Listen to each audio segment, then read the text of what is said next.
Assalamualaikum warahmatullahi wabarakatuh. Hari ini kita akan belajar lagi dengan saya, Dewi Sulistiawati, Guru Bahasa Indonesia. Baik, kita mulai pelajaran kita dengan membaca basmalah. Bismillahirrahmanirrahim. Teman-teman yang solih dan solihah, kali ini kita akan belajar tentang karya tulis ilmiah, gitu ya. Jadi kalau misalkan kemarin-kemarin kalian sudah belajar membuat tulisan, gitu ya. Hari ini kita akan belajar menulis karya ilmiah, gitu ya, yang nantinya menjadi salah satu persyaratan kalian lulus dari SMA IT Anur. Baik. Karya tulis ilmiah itu apa sih gitu ya. Jadi teman-teman jangan berpikir berat dulu, jangan berpikir susah dulu gitu ya. Apa ya karya tulis ilmiah kok kayaknya susah gitu ya. Enggak gitu ya. Jadi kita di sini belajar gitu ya, bagaimana caranya teman-teman menulis karya ilmiah, tahapan-tahapannya dari awal gitu ya. Jangan menganggap hal sesuatu itu belum dikerjakan udah susah duluan. Kita mulai dari definisi dulu ya. Definisi karya tulis ilmiah itu apa sih? Jadi menurut kita buka KBBI ya, Kamus Besar Bahasa Indonesia, arti karya ilmiah adalah karya tulis yang dibuat dengan prinsip-prinsip ilmiah berdasarkan data dan fakta. Data dan fakta itu hasil apa? Hasil dari observasi atau pengamatan, hasil dari eksperimen atau percobaan, atau hasil dari kajian pustaka atau referensi yang sudah ada gitu ya. Baik, kalau karya tulis ilmiah itu menurut para ahli adalah banyak ya. Jadi ini saya ambil dua saja, dua definisi dari para ahli. Yang pertama, Eko Susilo menjelaskan bahwa karya tulis ilmiah itu merupakan hasil dari berbagai hasil pengamatan, penelitian dan peninjauan terhadap bidang ilmu tertentu gitu ya. Kemudian yang kedua, menurut Dr. Andes Toto Juroto dan Bambang Supriyadi. Jadi menurut beliau gitu ya, karya ilmiah adalah serangkaian kegiatan penulisan yang berdasarkan pada hasil penelitian dan disusun secara sistematis gitu ya, mengikuti metodologi ilmiah yang bertujuan menjawab dari satu permasalahan. Ya, selanjutnya ini adalah contoh-contoh karya tulis ilmiah. Jadi ada dua jenis karya tulis ilmiah. Yang pertama karya ilmiah pendidikan, yang kedua adalah karya ilmiah penelitian. Jadi kalau misalkan kita melewati jenjang pendidikan, biasanya ada syarat khusus tuh untuk kita bisa lulus. Yang pertama karya tulis itu biasanya seperti paper gitu ya, seperti makalah. Kemudian yang kedua kalau kita kuliah ngambil D3, diploma 3 tahun gitu ya. Jadi ada yang namanya praskripsi. Nah kemudian kalau sarjana atau S1 itu namanya skripsi. Kemudian kalau S2 namanya tesis, S3 disertasi. Ini adalah karya ilmiah pendidikan yang biasanya menjadi salah satu syarat kelulusan. Nah kemudian karya ilmiah penelitian biasanya ini lepas dari yang tadi ya. Jadi bukan salah satu syarat kelulusan, tapi adalah memang mereka meneliti ya. Karya ilmiah penelitian itu ada makalah seminar, ada laporan hasil penelitian, ada jurnal penelitian. Nah, baik, sebelum kita masuk ke materi, saya mau mengingatkan teman-teman bahwa dengan adanya karya ilmiah tersebut, ilmu pengetahuan sampai ke kita, gitu ya. Jadi teman-teman jangan hanya kenal namanya Pythagoras, Newton, Archimedes, gitu ya. Tapi ternyata banyak para ilmuwan muslim gitu ya sebagai penemu gitu ya. Salah satunya adalah Ibnu Hayyan. Beliau ini adalah ahli kimia gitu ya. Kemudian Ibnu Haisam, optik, ada kamera, ada mikroskop dan lain sebagainya. Kemudian Al-Batani, trigonometri. Kalian pasti untuk teman-teman yang SMA gitu ya sudah mulai belajar sinus, kosinus tangen gitu ya, pasti kenal nih yang namanya trigonometri. Ternyata penemunya adalah Al-Batani, orang muslim juga. Kemudian medis. Di bidang medis ada Ibnu Sina. Kemudian di bidang aljabar ada Al-Khawarizm. Jadi dengan adanya para ilmuwan muslim ini harusnya menyemangati kalian untuk melakukan sesuatu, untuk meneliti, menghasilkan satu karya ilmiah. Baik, kita lanjutkan. Nah, tujuan penulisan karya ilmiah ini sebetulnya apa sih, gitu ya? Ya, tujuan pembuatan karya tulis ilmiah yang pertama adalah latihan menuliskan ide, gitu ya. Jadi biasanya kalian teman-teman ini banyak sekali ide, gitu ya, yang mau dituliskan, yang mau dilakukan. Nah, ide ini ditulis kalau misalkan secara sistematis dan metodologis, maka akan menghasilkan satu karya ilmiah, ya. Kemudian tujuannya yang kedua adalah sebagai sarana perubahan. Sebagai sarana perubahan pengetahuan antara sekolah dan masyarakat. Jadi di masyarakat biasanya banyak permasalahan. Nah, dari sekolah kita bisa memberikan solusi, gitu ya. Kemudian yang selanjutnya, yang ketiga tujuannya, foster etos ilmiah. Maksudnya apa sih, gitu ya? Jadi jangan sampai kita hanya menjadi konsumen, gitu ya. Jadi penikmat, pembaca karya ilmiah orang lain, pembaca hasil penelitian orang lain, tapi kalian juga bisa menghasilkan, kalian juga bisa menjadi produsen dalam berpikir dan menulis. Baik, kita lanjutkan. Tujuan selanjutnya adalah membuktikan, ya, membuktikan pengetahuan dan potensi ilmiah yang kalian buat. Kemudian karya tulis ilmiah juga sebagai latihan untuk menghadapi dan memecahkan masalah. Selain itu, karya tulis ilmiah juga melatih keterampilan dasar dalam melakukan penelitian. Baik, sekarang kita akan bahas tentang karakteristik, ya. Jadi bedanya karya tulis ilmiah dengan esai, dengan artikel, gitu ya. Jadi karya tulis ilmiah itu harus mengacu pada teori. Jadi teori-teori yang ada harus mendasari karya tulis ilmiah kalian. Kemudian yang kedua, karya tulis ilmiah juga harus lugas, ya. Artinya karya tulis ilmiah itu tidak emosional, gitu ya, tidak kritis dan tidak menimbulkan interpretasi. Maksudnya apa? Jadi bedakan karya tulis ilmiah dengan editorial, bedakan karya tulis ilmiah dengan esai, ya. Kemudian harus logis. Logis maksudnya apa? Masuk akal, ya. Harus rasional, gitu ya. Nggak bisa yang namanya karya tulis ilmiah tidak bisa dibuktikan kebenarannya. Jadi karya tulis ilmiah itu harus bisa dibuktikan kebenarannya. Baik. Berikut juga karakteristiknya, harus efisien, efektif, objektif, dan sistematis. Nah, berikut adalah tahapan membuat karya tulis ilmiah. Yang pertama adalah mencari ide, gitu ya. Yang kedua menyusun, yang ketiga pelaksanaan, yang keempat penulisan, yang kelima adalah penilaian karya tulis ilmiah. Biasanya yang teman-teman takut itu yang kelima, ya, penilaian karya tulis ilmiah atau biasa disebut dengan sidang karya tulis ilmiah. Padahal saat sidang sih sama aja kayak presentasi, kemudian ditanya udah selesai, gitu ya. Jadi jangan jadikan karya tulis ilmiah ini momok, jangan jadikan karya tulis ilmiah ini hal yang menakutkan, tapi hal yang menyenangkan. Nah, yang pertama adalah mencari ide, gitu ya. Temukan ide-ide kreatif dengan cara ini, ya, ingat 5W 1H. Apa? 5W 1H.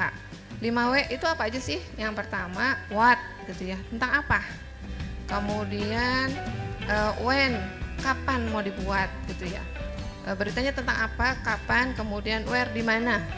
Kemudian who, gitu ya, siapa.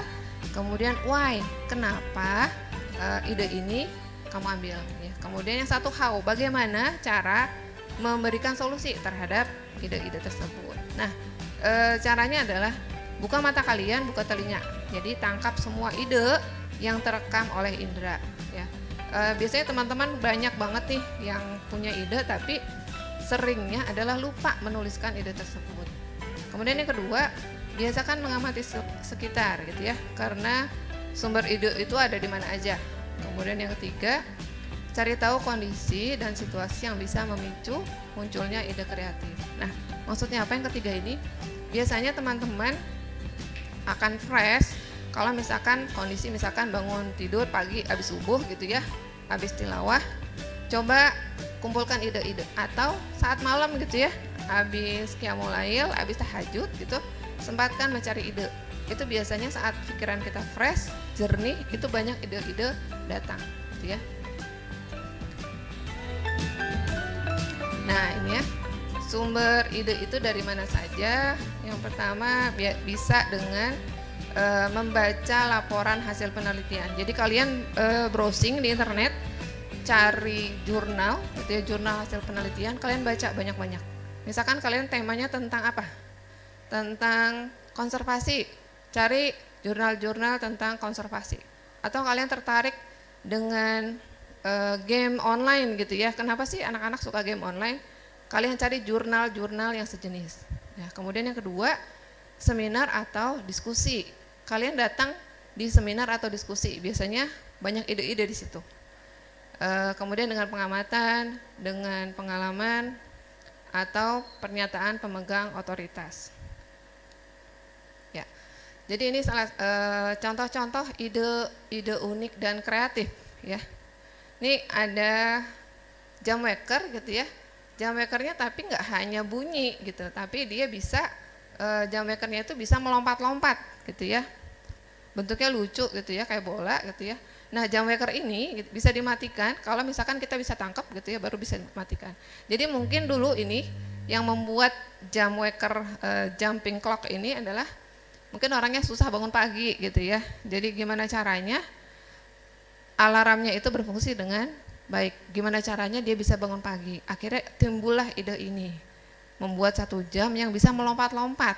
Kalau misalkan kita mau mematikan jam waker tersebut, kita harus bangun dari tidur, nangkap si jam baru dimatiin gitu ya. Jadi kebayang ya idenya sangat kreatif. Kemudian yang sebelahnya juga gimana caranya naik motor tapi tidak kehujanan gitu ya. Nggak bawa jas hujan tapi bisa tetap aman dari hujan. Kemudian ide selanjutnya nih ya. Teman-teman pasti udah tahu ya ini ya. Tongkat buat itol gitu ya. Kan jarak dari jendela mobil ke tempat tapping itol itu kan agak jauh. Kadang tangan kita nggak nyampe. Nah, ide ini muncul dari permasalahan-permasalahan yang ada. Idenya simpel gitu ya, tapi bisa memberikan solusi. Kemudian ini juga ya, contoh-contoh, apalagi sekarang kita lagi musim hujan gitu ya. Ide-idenya unik, kreatif dan agak-agak aneh gitu ya, tapi subhanallah gitu ya, bisa membuat satu solusi. Misalkan kalau payung biasa kena angin kita masih basah, makanya dibuatlah seperti ini payung-payungnya gitu ya. Ini contoh saja. Kemudian ini adalah hasil karya dari anak SMA yang membuat alarm anti maling di kendaraan bermotornya. Jadi dia ada alarm kalau disentuh, kemudian kalau misalkan kuncinya mau dibuka paksa dia akan bunyi gitu ya. Kemudian ide sepatu anti pelecehan seksual, lucu ya namanya. Tapi ini adalah memberikan solusi untuk para wanita yang mengalami pelecehan seksual. Jadi di situ ada kayak strumnya gitu ya, kayak ada strum listriknya gitu ya. Cukup bisa melindungi diri para wanita yang menjadi korban pelecehan seksual. Nah, ide-ide tadi sangat banyak gitu ya, tapi harus dipertimbangkan. Kira-kira gitu ya, apa aja sih yang harus dipertimbangkan? Yang pertama, apakah ide tersebut bermanfaat gitu ya. Segitu banyaknya ide, kira-kira manfaat nggak sih ide tersebut? Kemudian yang kedua, ada kemampuan nggak? Maksudnya apa? Ada kemampuan nggak kita melakukan penelitian? Ada kemampuan nggak kita menyelesaikan hingga tuntas gitu ya. Jangan sampai idenya sudah oke gitu ya, tapi kita nggak mampu melaksanakan. Atau kita mau penelitian ternyata alatnya harus ke Singapura dulu. Kita mau penelitian tentang virus, misalkan harus ke Jepang dulu. Berarti kan kalau misalkan hitung-hitungan berarti kita tidak ada kemampuan gitu ya. Kemudian yang ketiga, apakah ide tersebut menarik gitu ya. Kalau ide menarik, maka orang akan berlomba-lomba untuk membaca. Kemudian yang keempat, ide harus spesifik gitu ya. Jangan ide-ide umum yang sudah ada. orang akan bosan gitu ya. Kemudian yang kelima, adanya inovasi, adanya perkembangan teknologi. Nah, yang keenam, salah satu pertimbangan juga dan ini sangat penting, apakah ada data dan referensi yang bisa kita dapat. Khawatirnya apa? Idenya sudah oke, kemampuan udah ada, inovasi banyak, ternyata data dan referensinya kita sulit mendapatkan, gitu ya. Jadi pertimbangan ide itu bisa dibuat menjadi karya tulis ilmiah adalah bermanfaat atau tidak, ada kemampuan atau tidak, menarik, spesifik, adanya inovasi, yang terakhir adalah data dan referensi bisa didapat dengan mudah. Ya, bagaimana sih mencari ide? Kok tadi disampaikan kok kayaknya gampang banget gitu ya. Baik. Contoh ide dari sekitar kita gitu ya. Kita melihat ada tumpukan sampah yang di situ ada plastik, ada sayuran, ada kertas dan lain sebagainya. Nah, kira-kira dari hal yang kita lihat tersebut, kira-kira apa ya yang bisa kita pikirkan? Nah, dari sampah tersebut pastinya akan menimbulkan masalah. Ya. Yang pertama, numpuknya sampah pasti menjadi sumber penyakit. Yang kedua, akan menimbulkan bau, gitu ya. Kemudian yang ketiga, dari segi estetika, ya nggak indah banget gitu kelihatan sampah numpuk seperti itu. Dan banyak lagi masalah yang timbul dari sampah yang menumpuk. Nah, teman-teman, gitu ya, bisa kasih solusi apa terhadap permasalahan sampah sampah numpuk yang tadi gitu ya, yang kok kayaknya nggak ada indah-indahnya, merusak pemandangan, bau dan lain sebagainya. Solusi apa sih yang bisa kita lakukan? Oke, yang pertama misalkan bisa dengan pemilahan sampah. Dipilah dulu sampahnya antara sampah organik dan sampah anorganik, antara sampah dapur yang sayur, bumbu-bumbu dan lain sebagainya, sisa makanan gitu ya, dengan sampah plastik, botol bekas minuman, kantong kresek dan lain sebagainya. Dipilah dulu, dipisahkan dulu gitu ya. Kemudian yang kedua, untuk mengurangi sampah salah satunya adalah membuat kompos gitu ya. Jadi yang organik tadi bisa kita buat kompos gitu. Kalau misalkan jumlahnya sedikit, buat saja kompos skala rumah tangga gitu ya. Kalau misalkan banyak berarti bisa dibuat dengan skala menengah ya. Nah, alur mengolah ide. Setelah teman-teman mendapatkan ide gitu ya, teman-teman juga harus berpikir kira-kira latar belakang dari ide tersebut apa. Maksudnya apa sih alasan kalian pilih judul itu. Kemudian kalian pilih, mulai cari solusi yang pernah ada. Jadi ada masalah, kalian harus cari solusi. Yang pertama kalian suruh cari masalah dulu. Ada masalah apa di sekitar kita? Kemudian kalian harus pikirkan bagaimana solusinya, gitu ya. Kemudian pikir ide solusinya. Ya ini jadi misalkan tadi gitu contohnya sampah, ide solusi yang pernah ada apa? Oke, misalkan ada pemilahan, oke ada pembuatan kompos, oke ada apa lagi?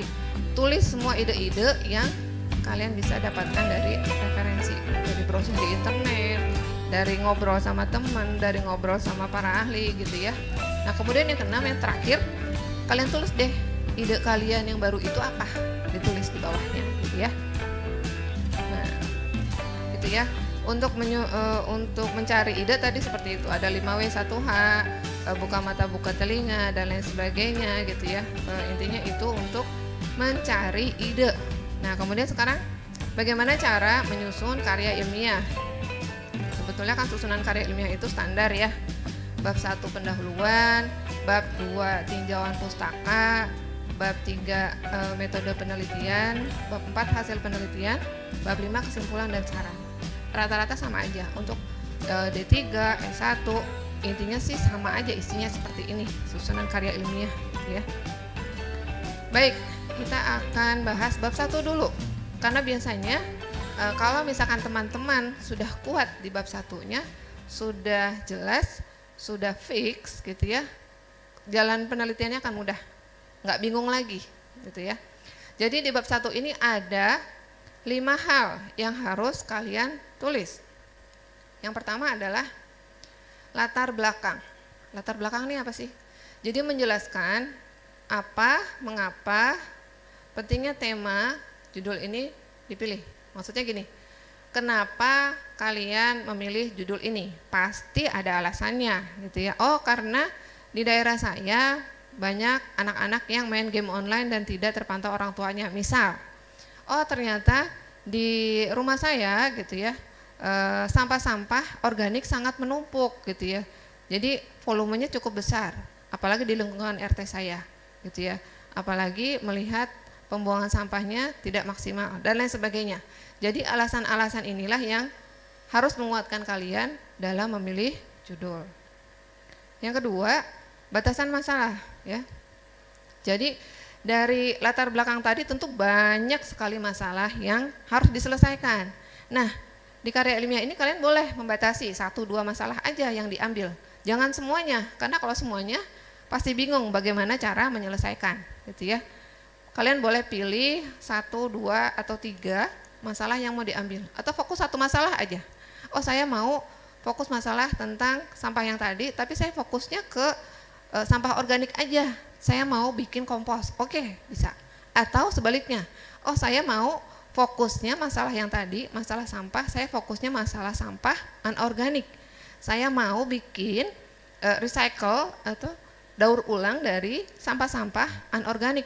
Sampah plastik, sampah kemasan bekas kopi, bekas gula, bekas kemasan sabun, saya mau daur ulang. Oke. Jadi batasan masalah ini adalah memilih masalah yang kemungkinan bisa kalian sertakan argumentasinya gitu ya. Jadi enggak semua masalah harus diambil, enggak gitu ya. Salah satu aja yang menjadi fokus kalian. Nah, kemudian rumusan masalah. Nah, dari batasan yang tadi kalian kembangkan dalam bentuk pertanyaan-pertanyaan gitu ya. Berapa jumlah sampah yang dihasilkan, mengapa sampah tersebut tidak diolah dan lain sebagainya. Munculkan pertanyaan-pertanyaan seputar masalah yang kalian pilih gitu ya. Nah, kemudian tujuan adalah jawaban dari rumusan masalah tadi. Nah, yang kelima yang tidak kalah penting adalah bahwa penelitian ini harus ada manfaatnya. Jangan sampai kalian udah capek-capek meneliti tapi nggak manfaat gitu ya. Kan manusia yang baik itu adalah manusia yang kontribusinya banyak untuk umat gitu ya, yang berkontribusi untuk umat gitu ya. Jadi kontribusi kita salah satunya lah di sini. Kontribusinya adalah menuliskan karya ilmiah yang bisa dimanfaatkan oleh khalayak ramai untuk masyarakat. Baik. Contohnya ini ya, salah satu aja yang saya ambil, misalkan kalian ambil masalah tentang kegiatan belajar mengajar online. Alasan pemilihan judul, kenapa kalian milih judul ini gitu ya. Oke, misalkan banyak orang tua ngeluh, ayah saya, ibu saya, teman-teman saya, orang tuanya pada ngeluh saat KBM online, soalnya kuotanya harus banyak, harus pasang wifi dan lain sebagainya, berarti cost-nya nambah gitu ya. Kemudian masalah yang lainnya apa? Oh ternyata teman-teman saya banyak yang nggak antusias gitu ya. Misalkan hadir di Zoom-nya enggak gitu ya. Misalkan ngerjain tugasnya enggak. Mungkin karena nggak ketemu langsung sama guru, nggak ketemu langsung sama teman. Jadi semangatnya beda gitu ya. Kemudian yang ketiga, mungkin sulit menilai kejujuran. Ada teman saya yang jujur banget dapetnya jelek. Ada teman saya yang biasa buka buku, nyontek tapi dapat nilainya bagus. Artinya apa? Akhirnya agak susah menilai kejujuran. Kemudian kesulitan juga untuk memahami pelajaran-pelajaran eksak. Misalkan matematika, fisika, kimia yang ada hitungannya, harus dijelaskan berulang-ulang. Secara online kadang teman-teman saya nggak ngerti gitu. Oke, jadi ini adalah masalah-masalah yang timbul dari KBM online. Jadi kalian bisa ambil judul ini gitu ya. Nah, kemudian yang tadi kita lanjut ke bab 2. Tadi sudah bab 1 ya. Bab 1 itu ada berapa hal tadi? Ada 5 hal ya. Saya ulang lagi ya. Ada ini ya, ada 5. Latar belakang, batasan masalah, rumusan masalah, tujuan penelitian dan manfaat penelitian. Baik, kita lanjut. Bab 2-nya adalah tinjauan pustaka. Ya. Ingat tadi ya, saat kita menentukan ide, kita harus yakinkan dulu, pastikan dulu ada data, ada referensi yang bisa kita ambil. Gitu ya. Jangan sampai kalian udah menentukan ide, nyari datanya susah gitu ya. Jadi di tinjauan pustaka ini adalah referensi. Jadi kalian buka jurnal, kalian baca, lihat penelitian terdahulu yang mirip-mirip dengan penelitian kalian, kemudian kalian masukkan di sini, di tinjauan pustaka. Sumbernya apa aja sih? Banyak. Sekarang sudah dimudahkan oleh adanya internet ya. Kalian mau cari jurnal apa aja ada gitu ya. Judulnya apa aja ada gitu ya. Mau jurnal dari dalam negeri, mau jurnal dari luar negeri gitu ya, ada. Kemudian ada dari penelitian terdahulu gitu ya. Misalkan kakak kelas kalian pernah meneliti, boleh dibuka tuh karya ilmiah yang terdahulu gitu ya. Kemudian buku-buku, kalian datang ke perpustakaan, baca banyak-banyak buku. Atau sekarang banyak Ipusnas itu punya dari internet bisa dibuka ya, buku-buku di Perpustakaan Nasional gitu ya. Kemudian yang ketiga, nah ini dia.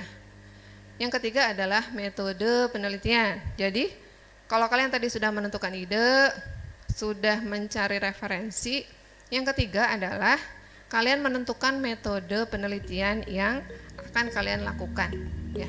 Bisa dengan metode eksperimen atau percobaan. Contoh misalkan tadi kalian pilih membuat kompos, berarti kan kalian harus praktek ya, harus percobaan gitu ya. Jadi kalian gimana cara membuat kompos yang baik, gimana cara membuat kompos, komposisinya bagaimana, harus berapa lama, suhunya harus berapa, disimpannya harus bagaimana sih, dan lain sebagainya. Kalian percobaan. Atau bisa merujuk kalau angkatan 1 kemarin ada kakak kelas kalian namanya Ayu Maharani yang membuat penelitian percobaan dengan membuat sabun cair seperti merek-merek Sunlight gitu, tapi buat sendiri. Warnanya dia pakai dari daun suji, lidah buaya gitu-gitu ya. Kemudian dari jeruk nipis gitu ya, dibuat sendiri gitu ya. Jadi percobaan. Kemudian kemarin juga ada percobaan membuat jam waker bentuknya seperti dinamit gitu ya. Bentuknya sangat bagus gitu dari angkatan pertama yaitu Kak Tea gitu ya. Seperti itu. Kalau misalkan teman-teman mau melihat, bisa ada di perpustakaan SMIT Anur. Di sana sudah ada karya tulis ilmiah angkatan ke-1 dan ke-2. Kemudian apalagi metodenya? Yang kedua adalah studi kasus. Kalian belajar dari kasus-kasus yang pernah ada, kalian ambil kasus tersebut untuk dibahas. Itu juga boleh. Kemudian yang ketiga adalah metodologi penelitian tindakan. Kalau di angkatan kemarin ada Kak Fauziah yang melakukan tindakan memberikan bacaan siroh kepada teman-temannya. Jadi diteliti kira-kira pengetahuan teman-teman ini bisa meningkat dengan media apa. Kemarin Kak Fauziah membuat metodenya adalah memberikan media dengan lewat video dan paper gitu ya, makalah atau tulisan. Kemudian dilihat kira-kira dengan media apa ya pengetahuan siroh itu bisa meningkat dengan baik. Kemudian yang keempat adalah penelitian survei gitu ya. Jadi kalian bisa sebar angket, sebar kuesioner atas permasalahan yang ada. Baik, selanjutnya yang keempat adalah hasil dan pembahasan ya. Jadi hasil dan pembahasan ini adalah hasil dari penelitian yang kalian lakukan. Kalau misalkan tadi kalian meneliti tentang bagaimana cara membuat kompos, ya dibuat gitu ya. Hasil membuat komposnya bagaimana? Oh, hasil membuat kompos dari sampah sekian kilo menjadi kompos sekian kilo. Berapa lama waktunya gitu ya. Bahkan bisa jadi dengan hitung-hitungan kalau kompos ini dijual ternyata ekonomisnya sekian harganya dan lain sebagainya gitu ya. Kemudian hasil pembahasan ini juga tergantung dari metode yang kalian pilih tadi. Itu akan menyebabkan alat ukur yang digunakan beda-beda gitu ya. Ada alat ukur secara angket, kuesioner, wawancara gitu ya. Ada hitung-hitungan secara statistik dan lain sebagainya. Ya. Nah, yang terakhir adalah kesimpulan dan saran. Jadi, setelah kalian melakukan penelitian, maka kalian bisa menyimpulkan tuh. Misalkan tadi, oh ternyata dengan dibuatnya kompos, sampah yang tadinya menumpuk sekian meter kubik per bulan berkurang menjadi sekian. Bahkan bisa menghasilkan nilai ekonomis, bisa dijual itu komposnya gitu ya. Jadi yang tadinya tidak berharga jadi bernilai ya. Kemudian saran ini berisi apa sih? Saran ini adalah dari penulis gitu ya. dari penulis tentang misalkan penelitian ini butuh ada tindak lanjut, misalkan penelitian ini butuh ada pengembangan, misal penelitian ini kemarin respondennya kurang dan lain sebagainya. Jadi syarat ini adalah untuk para pembaca karya tulis ilmiah kalian. Agar apa? Agar teman-teman yang mau meneliti selanjutnya bisa melakukan perbaikan, gitu ya. Jadi gitu ya. Untuk penulisan karya tulis ilmiah sebetulnya simple, nggak susah-susah amat, gitu ya. Asal kalian tahu tahapannya. Tahapan yang pertama yang paling penting adalah mencari ide yang orisinil, ya. Mencari ide yang memang betul-betul dibutuhkan, mencari ide yang bisa menjadi solusi dari setiap permasalahan, ya.